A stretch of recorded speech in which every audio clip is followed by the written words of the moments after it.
Anthony Joshua's car crash in Nigeria is a prime example of what many great Nigerians experience in Nigeria. Nigeria.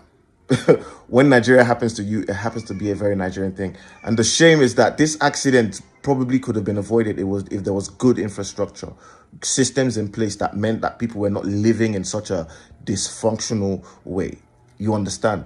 No infrastructure, no nothing, no services, no nothing. I'm seeing videos of people lifting the man into a bus. Like the general public are carrying a world-class champion boxer, like into a bus because he's had a car crash. Like Nigeria is a company, not even incorrect. Nigeria is a country capable of producing world level, athletes and things like this. But the infrastructure in our country, the services in our country don't support the quality that we're producing. And this is the sad tale of every bloody Nigerian. Do you know how many Nigerians didn't flourish until they left Nigeria? It's a shameful thing to say about your own country. Like, it's getting to a point where it's just ridiculous. Of course, he had an accident in Nigeria. The man has just won a fight, made loads of money, been discovered by America, all of these good things happening, and then you put Nigeria in the mix.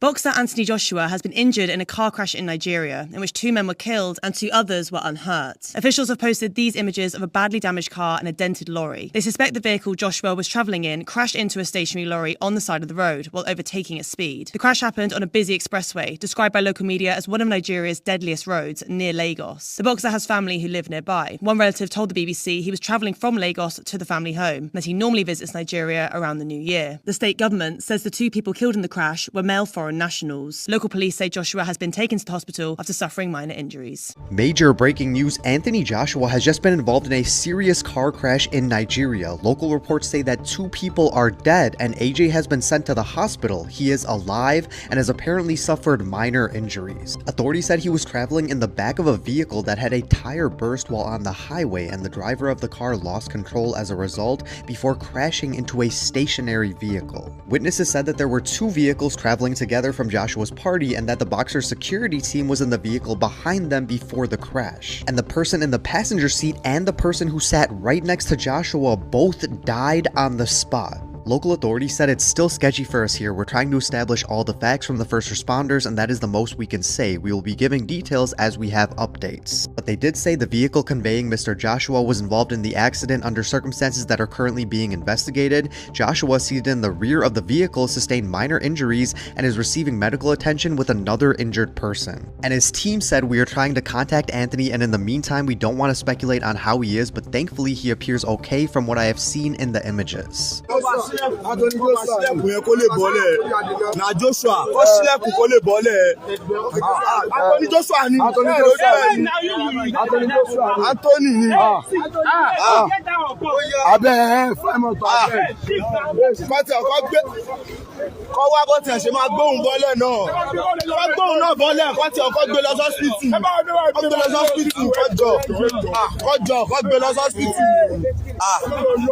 gbé lọ sọ́spítù. Just enter motor less, yeah? Make them take you out of here.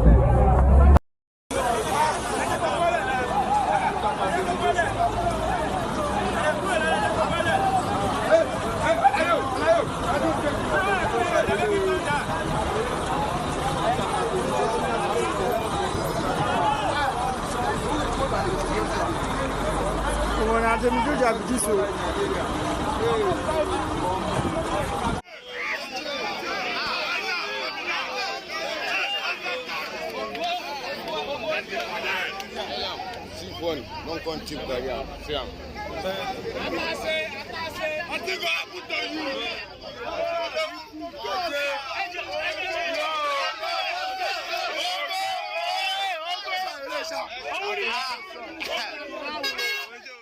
I don't believe in coincidences.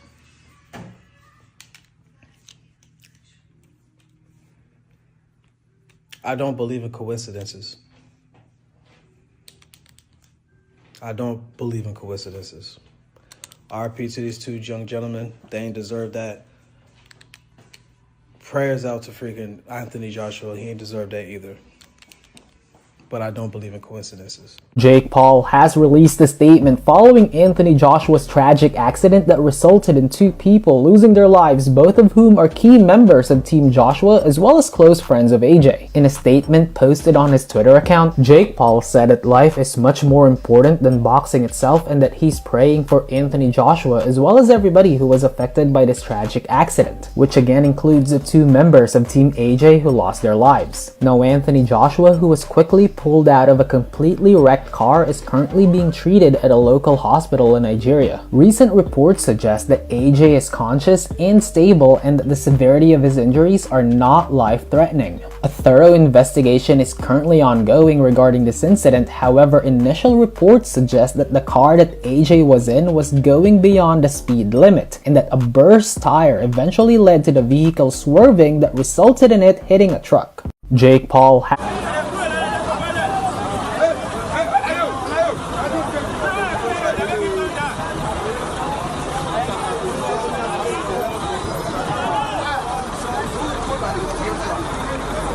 I'm Nigerian. This is not one of those cases, my G. Anthony Joshua's 2 friends died on some stupid shit. Not their fault at all. It's Nigeria's fault. I'm sorry. Mama, you have a truck that is just unattended on the side of the road. No cones. No hazard planes. Just there. Just sitting there, bro. That is some stupid shit. Let's just be clear. Man couldn't even get adequate self-care. Like, when people ask me why I don't just crave going to, Dirty December and all of that, there's so many problems in Nigeria to the point where everybody in Nigeria has the fuck it mentality. That's why that truck was left there. The fuck it mentality. It's the officials, it's the government, it's all of that. Either way, you see what just happened to a man who went to Nigeria just to celebrate. And not even a few days later, he's in the hospital. His 2 friends are dead because a truck was left unattended on the side of the road. And there's millions of those in Nigeria. Many shit's just there for no reason. Stop that whole sacrifice shit. This ain't that. I got folks in my comments that's never stepped in Nigeria a day in their life, telling me things about Nigeria, comparing American roads to Nigerian roads. Y'all, respectfully, y'all don't know shit. And I hate talking like this, but this is not America. Y'all keep saying, oh, the person that was driving Anthony Joshua's car was overspeeding. It is not easy to overspeed in Nigeria. That's what y'all are not getting. In America, overspeeding, especially to the point of death, is anywhere between 60 to 120 miles per hour. The traffic on Nigerian roads on a daily basis, it's hard to go 40 miles per hour. The infrastructural failures and L's that Nigeria has, you genuinely cannot be speeding that much, bro. But let's just say he was overspeeding a dangerous amount, which again is Nigeria, that's dang near impossible. 98% of human beings who are on a road going more than 40 miles per hour in any way, shape, or form is not surviving running onto a stationary truck that is right next to the speeding left lane. Anthony's trainer and coach died on impact with the truck. That is what we are talking about. If that truck wasn't there, of course, we're not saying that they would have survived. What we're saying is the chances of survival would have been significantly higher. Now, as a journalist and a real one, I refract the statement of saying that it wasn't their fault at all. At the end of the day, if you're going over the speed limit, even if it's 1 mile over the speed limit, they'll say it's your fault. But for y'all that are trying to invalidate the fact that that truck being on the side of the highway has nothing to do with the death or isn't the main cause of death, especially those that don't know how Nigerian infrastructures work, they're tripping. Respectfully, of course. Exclude out, don't make the rules. And that's your prerogative. But what I think people are forgetting is that Anthony Joshua, yes, his name is colonized, but he's actually Nigerian. Not only is Anthony Joshua Nigerian, he actually did part of his boarding school in Nigeria as well. And for a lot of Nigerians, going home during Christmas is a big part of our culture. So while you couldn't be paid to go to Nigeria, I can totally understand why Anthony Joshua, who identifies as Nigerian, would want to go to Nigeria. I'm curious to see if Dirty December is going to look different after this, crash involving Anthony Joshua. So I'm sure we've all seen by now that Anthony Joshua was in a horrific crash in Nigeria, where 2 of his friends died. They were in the front seat, he was in the back seat, and he was the lone survivor. So the medical infrastructure in Nigeria is just not there. So there was no ambulance to come get him, right, when this happened. People on the street helped pull him out of the car, and then the police took him to the hospital. And I'm just thinking, he's a multimillionaire. He is somebody, you look at him and you know who that is. And so with somebody who is not a multimillionaire, is somebody who doesn't have status, who doesn't have fame, would they get the same treatment? Would the police take them to the hospital? Think about the local people who are there. or even just vacationers, people who are coming back to visit their family, or people who are just coming for December, just to vacation, just as a tourist. Would they get that same treatment if they don't have that amount of money in their bank account, if they don't have that fame, they don't have that status? And you go to these countries and you go turn up, oh, we're about to be out here partying, brunch parties, day parties, night parties, drunk this, just turning up. And in the event of emergency, do you have the resources to get help? Like, do you have the money to get a emergency plane ticket? Do you have the money to charter a private helicopter to get to a hospital? Like, are the resources there? And it reminds me of an incident that took place in Jamaica a couple years ago where a tourist got alcohol poisoning at a resort, and his family was upset that, he was visibly ill and nobody called an ambulance. And the people were like, girl, ain't no ambulance. There's no ambulance coming to get him, right?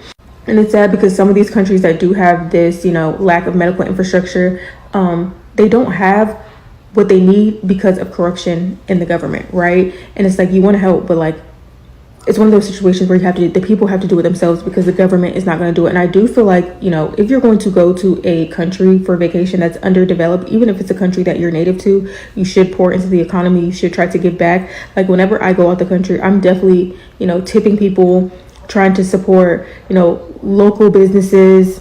But then sometimes it makes you not even want to travel because you feel kind of bad that I'm coming to this country and I am enjoying the luxury parts of the country. But then you think about the people who live there who, in the event of a medical emergency, they're just left to die. They're left to figure it out on their own because the police officers, if it was not Anthony Joshua, the police officers were not coming. Anthony Joshua's situation is very unfortunate, and people are pointing out how there was no ambulance access during the accident.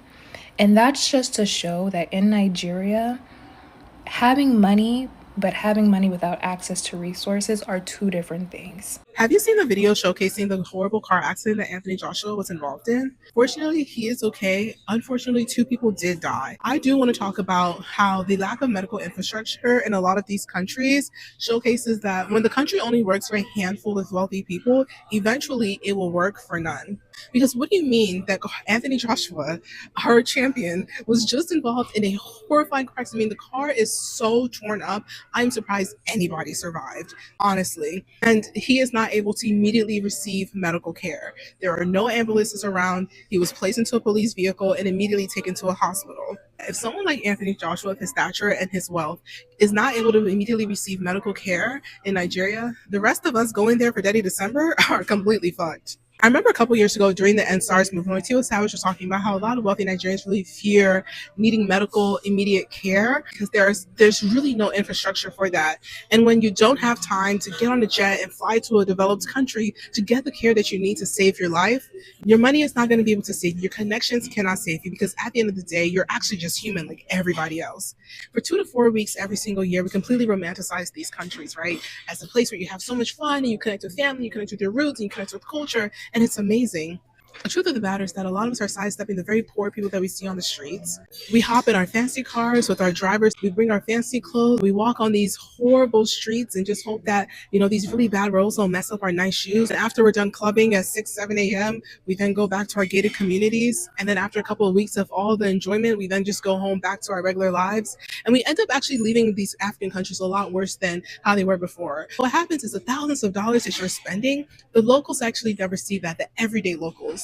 Only the handful of people that are pulling together these Dirty December experiences are actually seeing that money. What the locals do get are more expensive cities. So we're driving up the cost of these cities and we're putting so much money into these countries. There's no infrastructure that's being developed. There's no actual betterment of these countries that we love so deeply. How do we, at the very least, just start navigating Africa a lot more intentionally, a lot more care? Longer term, how do we actually start improving and bettering these countries? The president of Uganda, Museveni, said that all of you Gen Z, what are you guys doing? All I hear is vibe, vibe, vibe. When I was 26 years old, we were leading freedom movements. I'm sorry, but he's not wrong. Martin Luther King Jr., Nelson Mandela, they were both 26 when they led freedom movements in their countries. damn, what the fuck are we doing? It really is vibe. I'm gonna be honest, I don't have the answers. I work in Senegal. I have a handbag manufacturing facility in Senegal where my bags are made for my brand and Nima Iris, but I'm building infrastructure in Africa and I still think I can be doing so much more. I just want to use my platform to start a conversation to recognize that this is not okay. We cannot keep navigating December every year like this. Something has to change. When I was about 5 years old, my family took a trip to Nigeria where we were in a severe car accident. I'm talking about under anesthesia, full-blown surgery, removing glass. We were in a very bad car accident. And I remember thinking then that the infrastructure and things like that were going to change in the future. So when I was 16, I went back again with my mom and the infrastructure had not changed. There was no real abiding by like roadways. Roadways weren't paved. People were driving in the same place that people were walking, like a lot of considerable like lack of infrastructure. And honestly, at that point, I had already been on a path to becoming an engineer. I had the opportunity when I was in high school when I was a freshman, I was able to take these classes that essentially helped me go into the path of becoming a civil engineer. Now as an engineer, and I look at all of this like infrastructure crisis that's happening in Nigeria, whether or not it be the fire in that insurance building where there was no like fire systems, there wasn't really the infrastructure for fire department to come through, or it's the famous boxer who just went up against Jake Paul and was in that severe car accident. And I think about this a lot because of the conversation that is taking place around Nigeria right now, especially also including the U.S. strike on an Islamic terrorist group, according to the U.S., that Donald Trump is presenting as this Christmas present to Nigeria. And I say all of this to say is one of the things that I have learned very quickly as an engineer, whether or not it relates to Nigeria's infrastructure or American infrastructure, is that politicians will put first capitalism over people any day of the week. And so when you look at the infrastructure failures, when you look at the decisions that political leaders make, we have to understand that it is driven by the need for money as opposed to the need for supporting and sustaining people. Like there's a lot of people saying things like, oh, the U.S. government is just after oil in Nigeria. That's why they did the airstrike. And at first I could kind of see this, but then I had recently looked into the fact that like BP had like pulled out of Nigeria, and now it is like some corporation that's like a Nigerian owned corporation that like is in charge of the vast majority of oil in Nigeria. And I understood very quickly that Nigeria has been a stronghold for the West for a very long time and continues to be. Political leaders who have been put in place, put in power, because if you look at Nigerian elections, it is very clear that it is not the people's will that is deciding who becomes these leaders. There is so much voter suppression, voter fraud, people literally being harmed as they go vote.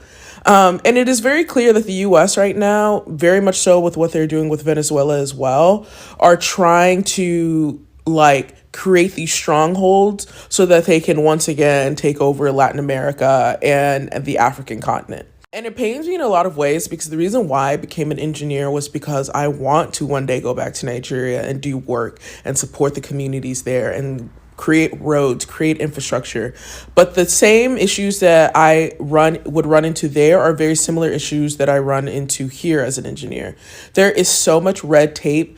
There is so much like, if this isn't for someone's like monetary like growth and benefit, if this isn't for some contractor's benefit or some corporation's benefit or a billionaire donor like Elon Musk, like if it isn't for if they're not gaining financial gain from it. So sorry, my cats just got into it. But if they are not the ones that are making the money and reaping the benefits from it, we will never see these infrastructure changes. Nigeria is very clearly a country that exists on capitalism. It is a country that has solely been pretty much at the control of Western powers with the institution of these like puppet leaders who will just do anything that the West wants. And when we see countries like Burkina Faso or Niger or all these countries who are trying to break away from the West, the US has to figure out a stronghold somehow. And that's why I think we're seeing so much information about Nigeria and all these things. But I really do hope one day that there is an actual drive to do things for people. And like, I hope one day that I actually get to go and do the things I want to do to help and support my people, as opposed to everything being a capitalist minefield. The Anthony Joshua situation is really sad because I've been in Nigeria for 3 weeks now, and the first thing you notice when you step foot in this country is the serious lack of infrastructure. It's the airports, it's the roads, it's the emergency response, it's the healthcare. Y'all, it's not just bad over here, it is dangerous. And before you say, oh, it's a third world country, like, what do you expect? This excuse does not work for Nigeria because Nigeria has money. Don't let them fool you. You see, when you see how the rich live right next to the poor, this country has money. What this country does not have is a government that puts the people before the profit. We know that they're greedy, but it's not just money that they're hoarding. They're hoarding access, as in access to healthcare, access to safety, access to basic dignity. I've seen entire communities of people sleeping on the side of the road. Because why should there be so many people begging you for money at all hours of the day? As in, it could be 4 a.m. and you're going to meet multiple people that beg you for money because they're just trying to survive. There shouldn't be this level of lawlessness in this country where you can actually do whatever you want to do because you can just bribe the police. Why follow laws? You can bribe the police. They don't invest in this country because it's going to take away from the pockets of some, and that's why these emergencies, these fatal accidents, they're going to keep happening. Even when I got sick the first few days of my trip, my mom was begging me to come back. Like, she just kept telling me that Nigeria is not the place that I can be sick in. To the people in the diaspora, we get that choice. We get that choice to leave. We get to come to this country and visit our family, and we experience all the best parts. We get to December, and then we leave. And I'm not shaming anybody because I did the same thing, but living in this bubble and ignoring the reality of what Nigeria is just doesn't make sense. Because look at this tragedy that just happened to Anthony and his friends. Money won't save you. IJGB won't save you. What happens when you can't up and leave and you die here? And then our families, our people in general are living there and they have to accept this reality as their normal, when there's nothing normal about this. So then they gotta play into the systems and do what they have to do to survive. And it's just adding to more and more and more corruption. And that's the real tragedy in Nigeria, because Nigeria is such a beautiful country because of its people. The people is what make Nigeria so great. Everywhere Nigerians go, you see success. But our country is literally burning from the inside out, y'all. And it really feels like how many more people are going to die before things actually change? It's enough. I think for the very first time, people are seeing why a lot of Nigerians try to escape Nigeria or are actively trying, they've already escaped. Because Nigeria is a zoo with no laws. Basically just wild animals everywhere. People are just, is held together by dental floss. And I'm saying this because of this whole Anthony Joshua situation. I saw, rest in peace to his friends. Gruesome stuff. But I've seen it so many times. I'm very desensitized to it. People were in certain comment sections were saying, where is the EMT? Where is in my whole 20 years of living in Nigeria, I've never seen one emergency vehicle in my life. But I can tell you the amount of dead bodies I've seen on the road. There is no emergency. There's no number. What is the number you even call? The only thing we know is 911 because of our proximity to America. We don't have anything. So when we come here, we tell you, oh, you guys think, oh, it's just corruption. Corruption, people can manage corruption. After all, we manage corruption here in the US. The US is very corrupt. But the lack of infrastructure can kill somebody. No water, no lights, no road. If there is no road that is there, people are not even using the road. You see, there are people driving in oncoming traffic. There's no line. The traffic lights are there for suggestions. Oh, maybe red, you can go. If it's green, you cannot go. And then and because of that whole lack of infrastructure, Nigerians have just learned to just live with it. That's how the average Nigerian is just anyhow scatter everything. That's how everybody in that Anthony Joshua, everybody was just screaming because they don't know what to do, just screaming. It's like, what? Animals. So that's why the average, they just want to leave. Please, that place is insane. I'm not going back. Nigeria will never see me. I'm sure it's a beautiful country, beautiful people, beautiful culture. But what do you mean there was a fatal car crash where 2 people lost their lives? Okay. Involving Anthony Joshua. He didn't die. He's not one of the people that died. A very powerful man, very famous Nigerian boxer who just won like $100 million in a fight. And he had to be helped out of a car by regular pedestrians. Okay, cool. But then he was allegedly put in a police car because there's no ambulance. What the hell is going on? Nigerians always talking about how they got so much money, how they're not dirt poor, this, that, and the third. They always flexing they G-Wagons, they Lamborghinis. Why don't y'all have proper medical care? What is going on? I know it might be a little corrupt over there, but what the hell? You can't have medical attention for Anthony Joshua? He allegedly had to be flown back to the UK because y'all don't have proper medical care? What is going on? I'm sure y'all have a beautiful country, beautiful people, beautiful culture, but hell no, don't nobody need to be going. Hi, my name is Isa. I am Nigerian. I do a lot of content. I am very critical of Nigeria from Nigerians who know me. But my own critique is not out of hatred. It's out of love. And it is a very, I think my critique is very balanced. So I will explain to you what's going on. So let's start. Okay, so we used to have all of these things. We used to have ambulances. We used to have fire departments, fire trucks. Nigeria was a very, very advanced country. As you can see here from Google, it shows you, yes, in the late 1970s and early 1980s, Nigeria was significantly more developed and had a much higher GDP per capita than China. Nigeria, as of 1980, Nigeria had a higher GDP and it was more advanced, had better infrastructure than China. What happened? Well, that's the part I'm going to talk about. Well, what happened from my experience, from what I've seen, is two major things happened, right? Nigeria's education system was overhauled, and Nigeria was bombed with religion. Let me explain. So, starting in around 1980s, a lot of Mormon missionaries started to come to Nigeria. There were so many Mormon missionaries in Nigeria. Alternatively, Saudi Arabia started importing thousands and thousands of northern Nigerians. And see, the issue with this is, at this time, these men were being taught Wahhabism.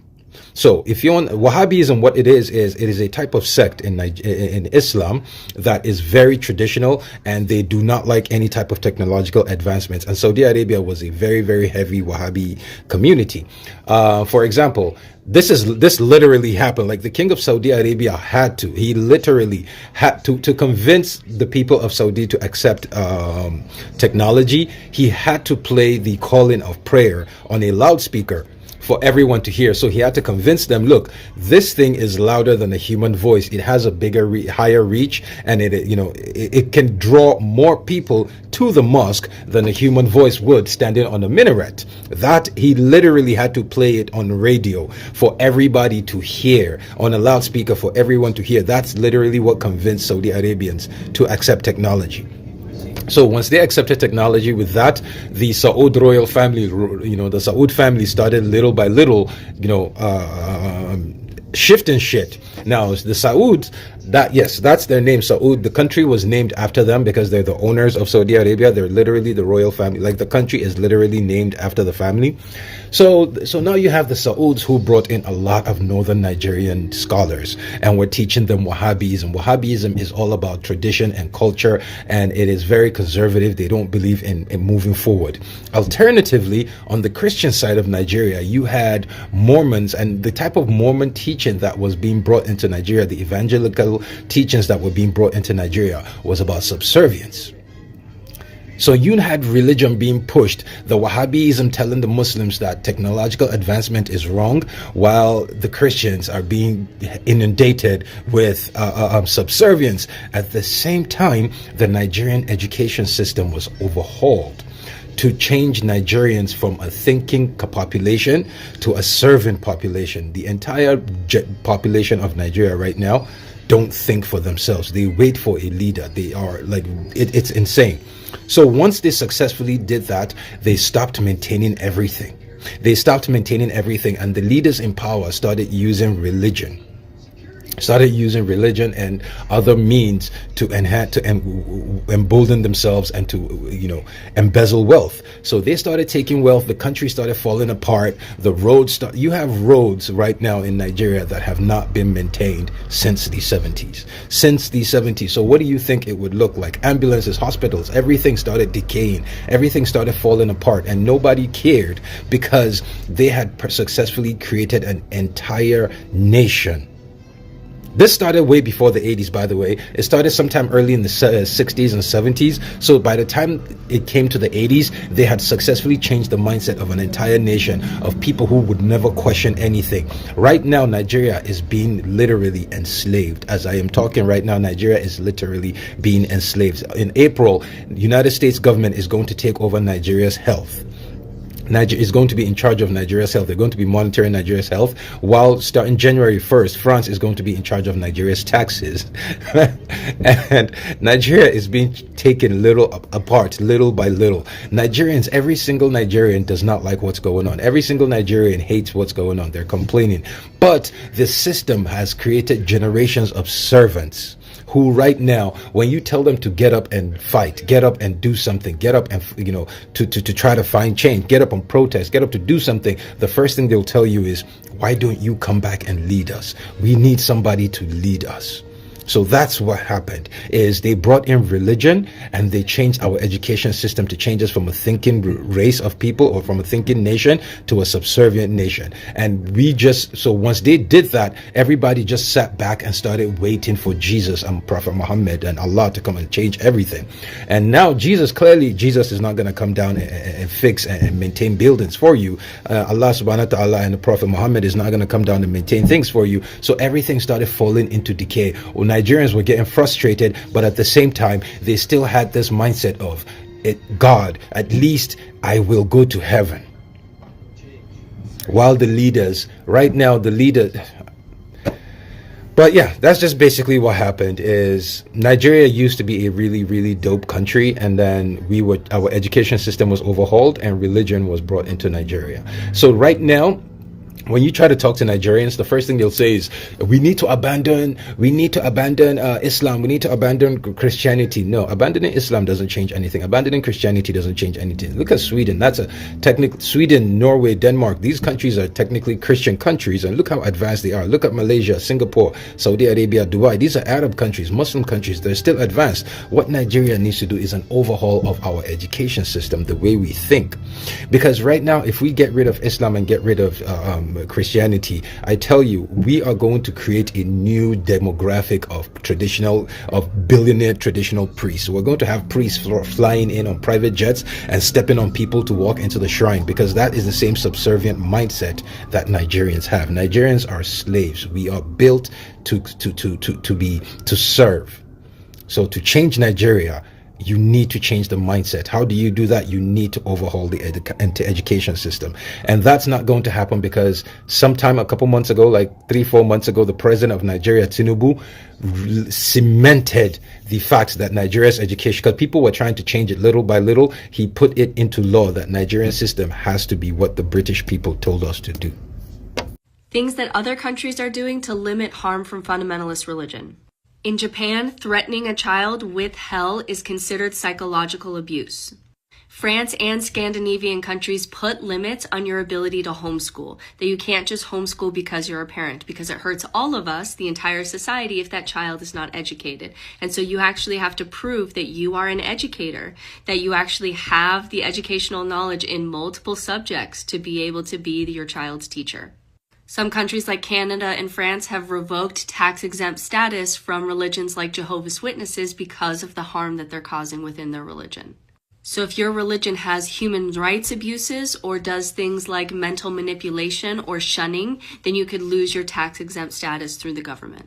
Some countries like India, Algeria, Bhutan, Myanmar have strict rules against proselytizing in ways that are coercive. And this is because the British would come and they would start to feed people, but only if they converted. And they would start to uproot other countries by essentially converting everyone through coercive tactics, which would lead to Hindu and Christian clashes that could get very violent. France again leading the way in financial transparency, requiring religious institutions to publicly disclose their donations and their spending and their foreign funding. Many countries criminalize hate speech even when done under a religious cover. So, for example, Germany bans religious leaders from homophobia even when they're operating under their religion. Nepal and India trying to outlaw child marriage, whereas in the United States, we're trying to get child marriage going again. France, again, compulsory teaching on evolution and sexuality in schools, regardless of parental religious objections, because they cite that it's important that the entire culture be educated on sexuality and science, or else it hurts everyone. Ireland, especially, because they had to go through this, and Australia too, have launched national inquiries into church sexual abuse and removed the legal protections that once shielded the clergy when it comes to SA. So things that countries are doing to limit religious fundamentalism is just like a mix of education and financial transparency, criminal law, child protection, separating church and state, oversight of clergy, keeping the schools secular, making sure that there's financial accountability, and then criminalizing any kind of coercion done in the name of religion. But the most effective levers, if we were to rank these, is one, child protection laws. You can't hide behind the church when you are causing harm to children. That is first and foremost. And then second would be secular mandatory education. When you've got those in place, you've got a lot. And if you could add a third one, it'd be financial transparency. But it's got to be, you can't hide behind churches when you're hurting children. This is going to be very hard to do in America because Christianity, especially since the 80s and 90s, has aligned with, the political right, and that's going to make every religious battle a political battle. So how do we get people to reduce their religiosity so that every religious debate isn't political? You have to have social safety nets in place. You have to make people feel really safe. You have to not have a huge gap between the rich and the poor. And if you can get that, then people feel safe enough to be able to not be so fundamentalist in their religion. And then you could put these measures in place without it being a huge, battle. So where we're stuck is we can't even get the things in place that reduce religiosity so that we could put in these healthy measures, because we can't even address things like a social safety net because all of that's being removed by the Christian right now. And then the instability actually creates more religiosity. And so, it's not looking good for the United States to be able to put in these things that other secular countries have been able to do to protect harm, specifically for children. As Africans, I believe we are underreacting. The United States has just signed a deal for the America First health policy where they get to monitor African countries for 25 years. These are the countries that have already signed on for the Memorandum of Understanding. There is no news coverage about any of these countries except for Kenya, whose citizens are pushing back, but none of the other countries are pushing back. And I'm going to show you what's in the document because they just released a 40-page message to the American people on what this looks like. Let me show you. This is when you open the document. It is the America First Global Health Strategy. There's like a bunch, but this is the letter from Shortman Rubio. And I want you to pay attention to this part right here. You can read the whole thing if you want. I want you to pay attention to the last paragraph, okay? Right here. It says, we will continue to be world leaders and the most generous nation in the world, but we will do so in a way that directly benefits the American people and directly promotes our national interest. This is the Global Fertility Index for 2024. Look at it right here. Look, you see Africa? Africa is the only continent having enough children to sustain their population. Africa is the only continent having enough children to sustain their population. They've come out and said they will monitor Africa's health for the next 25 years, and they will do it in a way that only benefits their national interest.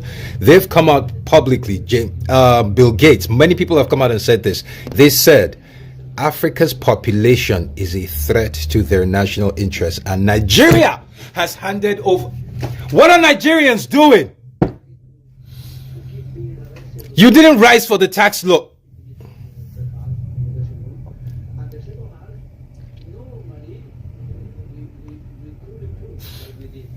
We've been re-enslaved. We have been y'all don't see it, y'all don't believe it. Every proof is there. We have been re-enslaved. Their job now is to make sure that we do not have enough children to threaten this place and to threaten this place. They will cut down our numbers. They will start sterilizing our women. They will start, and none of y'all are doing anything. Our food, they're going to start.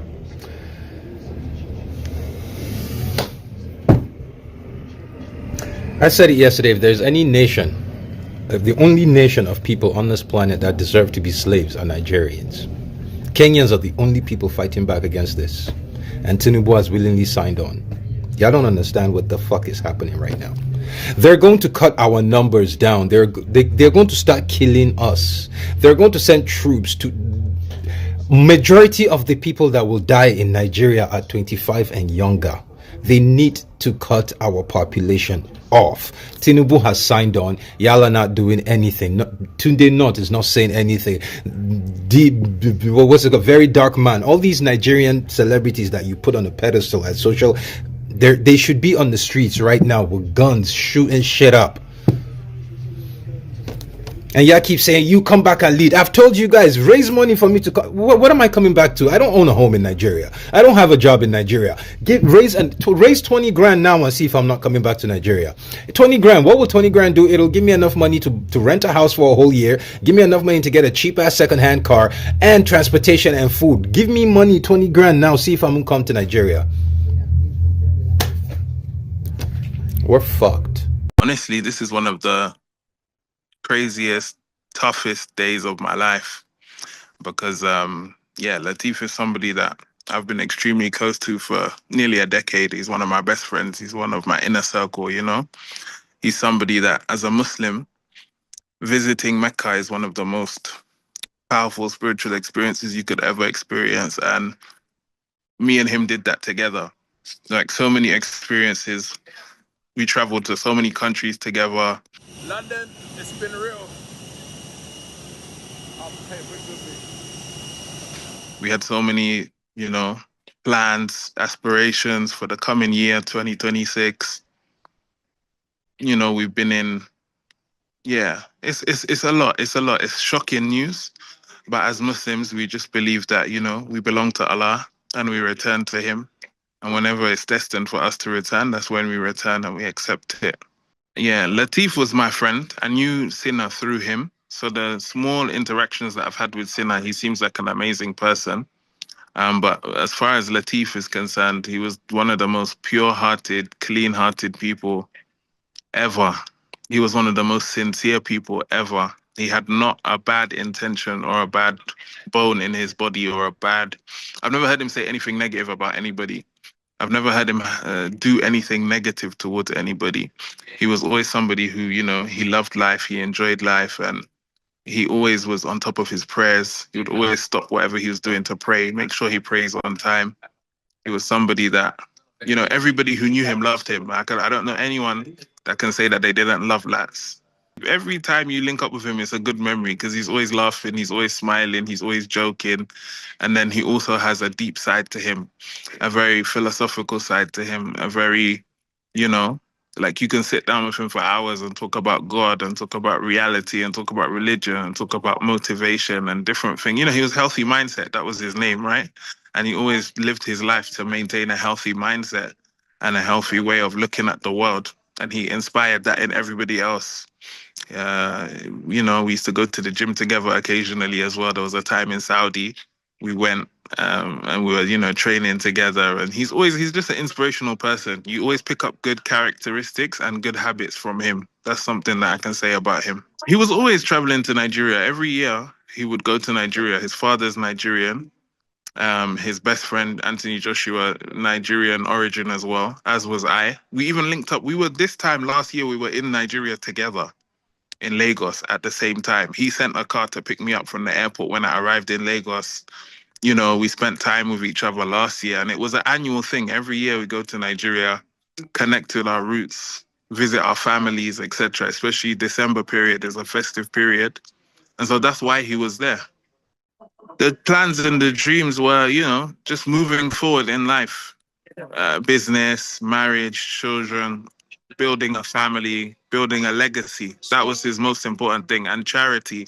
He was somebody that always thought about not only what he could do to better his life, but to better the life of everybody involved. We spoke last week, literally, about all of these things because we were both at crossroad periods in our lives. And we were talking about it, and he was telling me his intentions for the year coming up. And, we plan, but Allah plans. We're just shocked. We're just shocked. This isn't something that we could have imagined we would end the year hearing or knowing about. But, Allah is the best of planners. Allah knows what's best for us. He was somebody that had a pure heart. He didn't have a bad intention towards anybody. Everybody that knows him just remembers him smiling, laughing, being cheerful, and being an inspirational person. And yeah, that's who he was. He was a clean-hearted, pure-hearted person. So this is the Lexus Jeep. The driver was sitting at the front, passengers beside the driver. Anthony Joshua was behind the driver. This is the driver. Anthony Joshua was here. Another person was sitting here. Another passenger was sitting here. So this is the passenger seat, passenger 1, passenger 2. Okay, let me redraw it so you understand. This is Anthony Joshua. This is the driver, passenger 1, passenger 2. Okay. This is the truck where they park along the road. Now this side, now you go eat. So all these guys were affected. Joshua and the driver were spared. Casualties. 2 people died on the spot. The passenger beside the driver, the passenger seated beside Joshua. Their identities have not yet been officially released. So you can see, let's watch this video. This is Joshua after the accident from Punch. A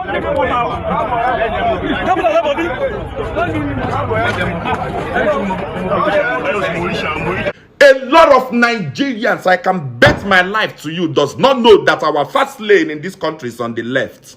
If I talk wetin happen for AJ, I swear to God, a lot of people go cost me. And I don't want that, because Nigerians don't like to hear the truth. We can blame our government for poor infrastructure, first responders, all these things we no get. We can blame the FIRS. We can blame the road safety corps. Say, okay, why car they stay long?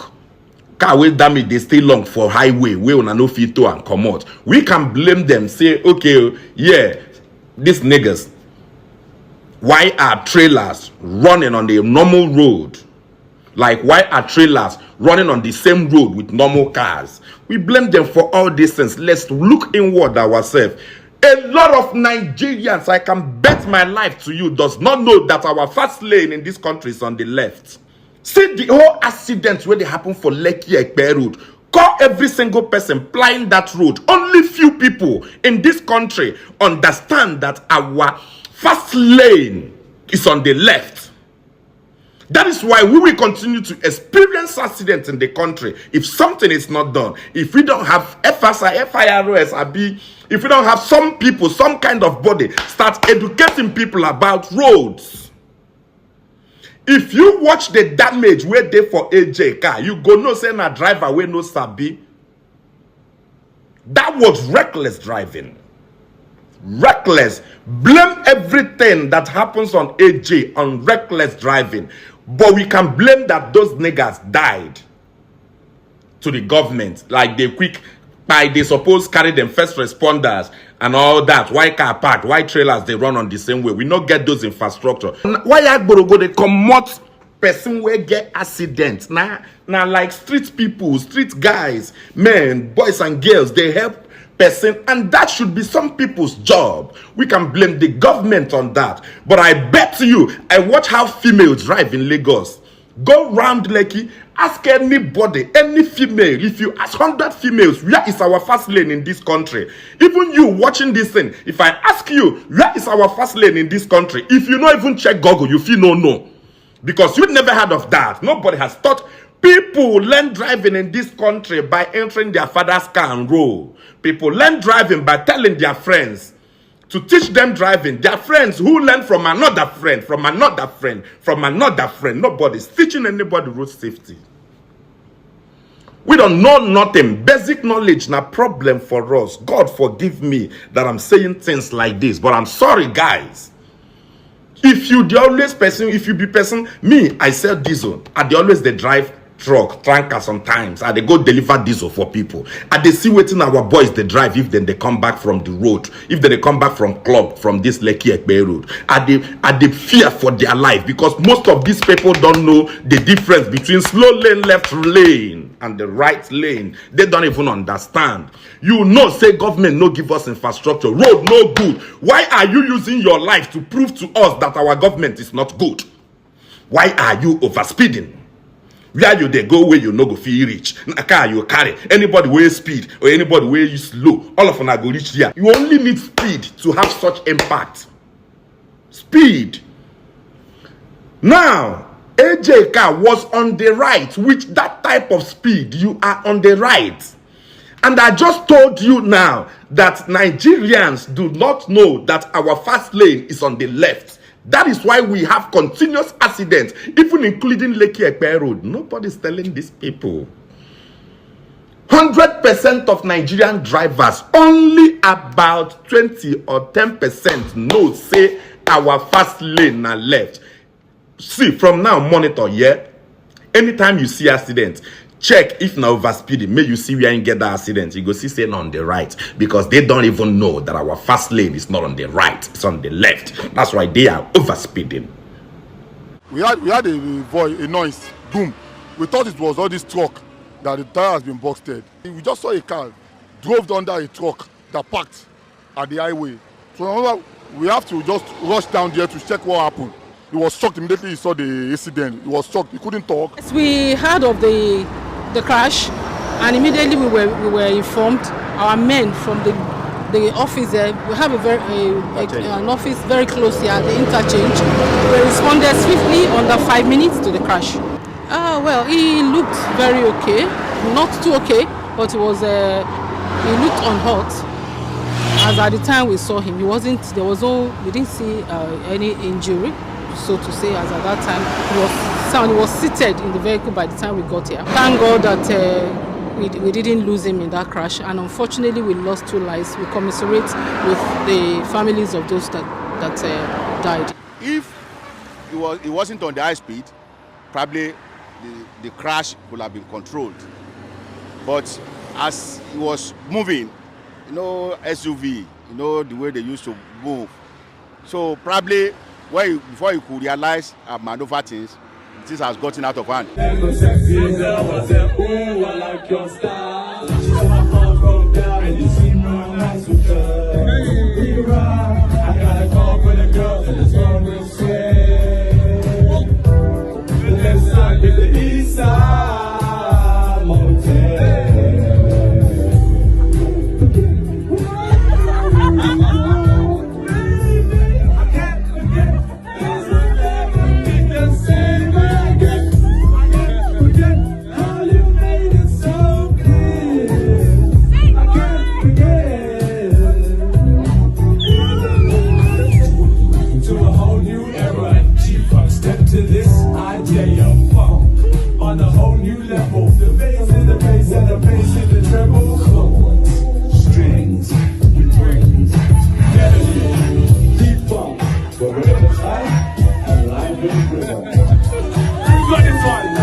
Nigeria. Hey, 2 times this year as well. That's crazy. April, December. Oh god, you're called Oluwasina now, bro.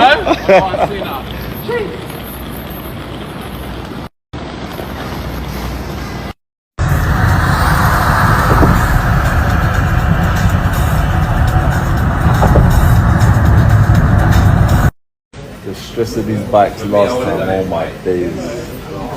Stay away from Simba.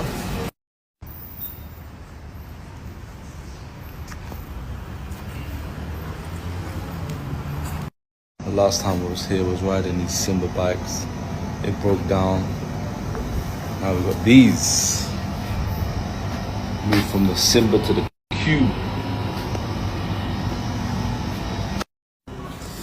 And you know we had to bring the scooters to Zipper Bar.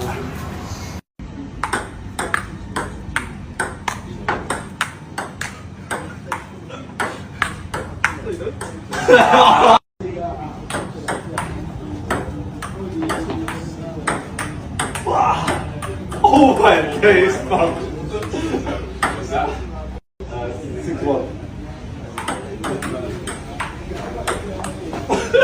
I just got off Anthony Joshua's trainer's page on his Instagram. His page is healthy_mindset. And he has a video from 2 weeks ago where a barbell falls on his neck as he's trying to lift with a spotter, and it falls on his neck. And somehow the video from the accident came across my timeline. And they are taking videos and pictures of Anthony Joshua sitting in the back seat of this car after it got wrecked. And then the video pans to the trainer, and he does not have a head anymore. And I went back to the video, and people are in the video saying rest in peace to him 2 weeks ago. The foreshadowing,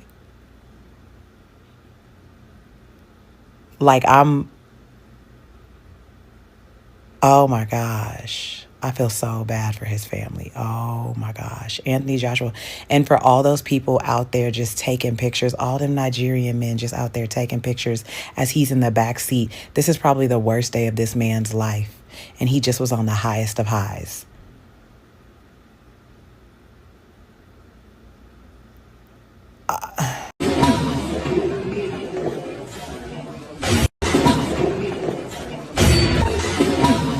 I saw that it was Anthony Joshua's 2 friends who passed in the car with him, and that is really sad. And you can tell like those are his best friends who he's known for a very long time, and so it's just a very sad situation. And something that I've noticed is that it often seems like whenever you're on the cusp of like something great or something great has just happened, sometimes life will just have the most tragic things that will occur right after. I'm not saying that Anthony Joshua is only just now being great. Obviously, he's an amazing boxer, but I just started to see him get more like widespread publicity outside of the UK. And if you're a Nigerian person who lives in Nigeria, you obviously know that the roads are so unsafe and that the fatalities due to car accidents is very high, and you just kind of feel like you're absolutely a nobody. And obviously Anthony Joshua is getting the attention for this because he is a celebrity, but this happens to everyday people all the time with less regard. When I was living in Nigeria, I actually got into a downfall accident where